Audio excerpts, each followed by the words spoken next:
I've been up here a lot. I've never seen a crowd like this.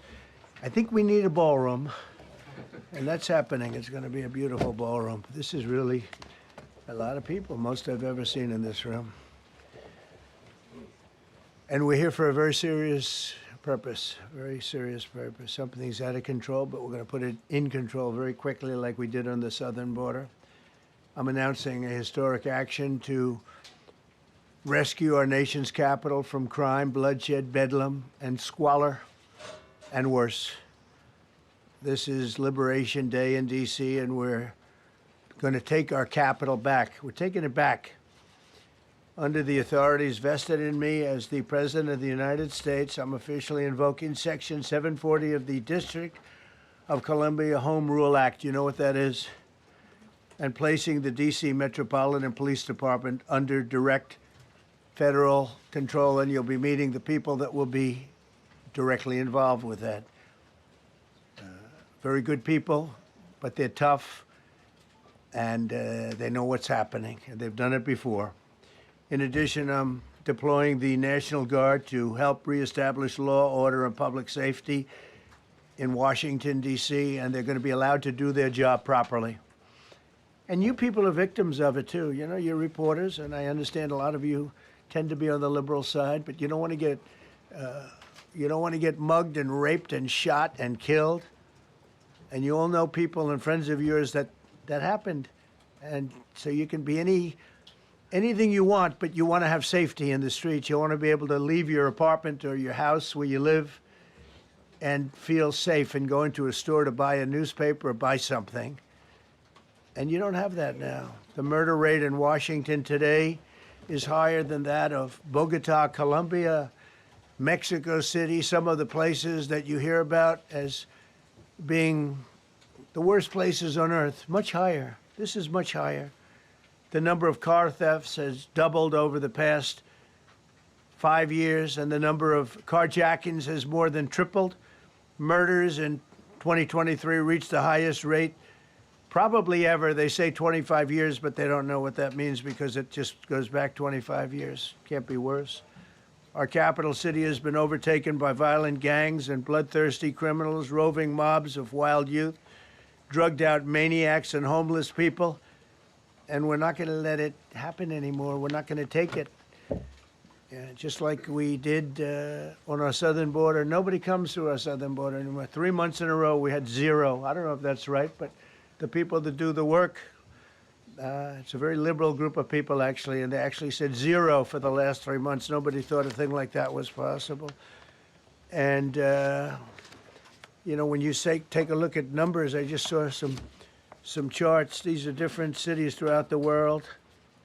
Red is, okay, the red is a place called Washington, D.C. Look at these. Baghdad we doubled up on Baghdad. Panama City, Brasilia, San Jose, Costa Rica, Bogota, Colombia, heavy drugs.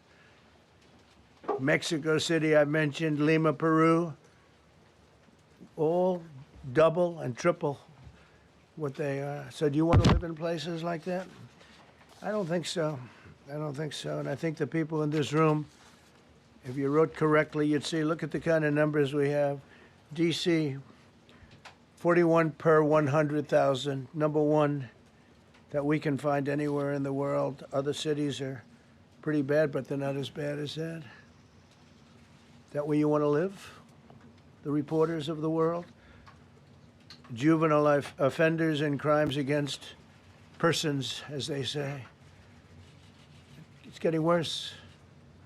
Not getting better, it's getting worse. And we had a recent indication. There was a story about a man who was just left. He quit because he was asked to do phony numbers on crime. And we're going to look into that. I think Pam is going to be looking into that. But he was asked by the city, I guess, that we don't want to show the real numbers. Let me do numbers so it looks like it's going down. Not going down. And under Biden, it was a disaster. And nobody did anything about it. We're going to do things about it like you wouldn't believe. Every American has a constitutional right to be able to access and petition their government in safety, and countless federal officials and employees likewise have the right to carry out their jobs in peace without being shot. As you know, I lost a very good person a while ago, was shot waiting for his wife. He was in the car. They robbed his car. They shot him. They killed him like it was nothing to it. She was walking to the car. It's a horror show. This issue directly impacts the functioning of the federal government and is a threat to America, really. It's a threat to our country. We have other cities also that are bad, very bad. You look at Chicago, how bad it is. You look at Los Angeles, how bad it is. We have other cities that are very bad. New York has a problem. And then you have, of course, Baltimore and Oakland. We don't even mention that anymore. They're so far gone. We're not going to let it happen. We're not going to lose our cities over this. And this will go further. We're starting very strongly with D.C., and we're going to clean it up real quick, very quickly, as they say. Days ago, a former member of the DOJ staff was savagely beaten by a band of roving thugs after defending a young woman from an attempted carjacking. He was left dripping in blood. He thought he was dead, with a broken nose and concussion. Can't believe that he's alive. He can't believe it.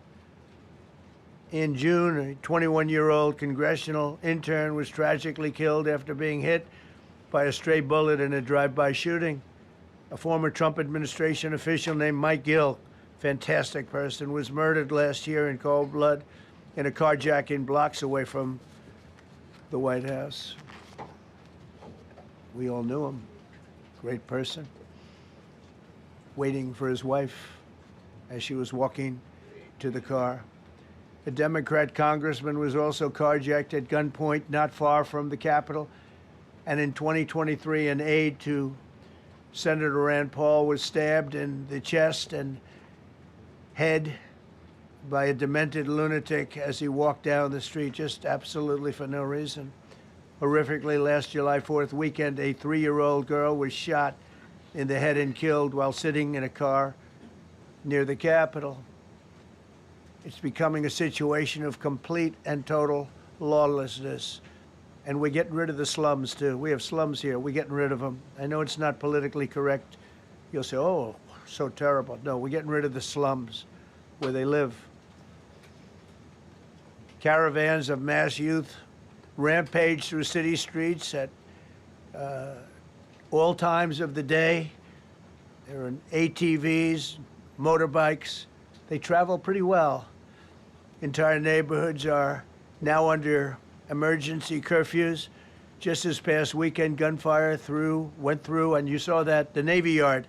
I saw it this morning. They saw that they fought back against law. See, they fight back until you knock the hell out of them, because it's the only language they understand. But they fought back against law enforcement last night. And they're not going to be fighting back long, because I've instructed them and told them whatever happens, you know, they love to spit in the face of the police. As the police are standing up there in uniform, they're standing and they're screaming at them an inch away from their face. And then they start spitting in their face. And I said, you tell them, you spit and we hit. And they can hit real hard. It's a disgusting thing. I've watched that for years, for 3-4 years. I've watched them. The police are standing, and they're told, don't do anything under any search. So and you can see they want to get at it. And they're standing there, and people are spitting in their face, and they're not allowed to do anything. But now they are allowed to do whatever the hell they want. This dire public safety crisis stems directly from the abject failures of the city's local leadership. The radical left city council adopted no cash bail. By the way, every place in the country where you have no cash bail is a disaster. That's what started the problem in New York, and they don't change it. They don't want to change it. That's what started it in Chicago.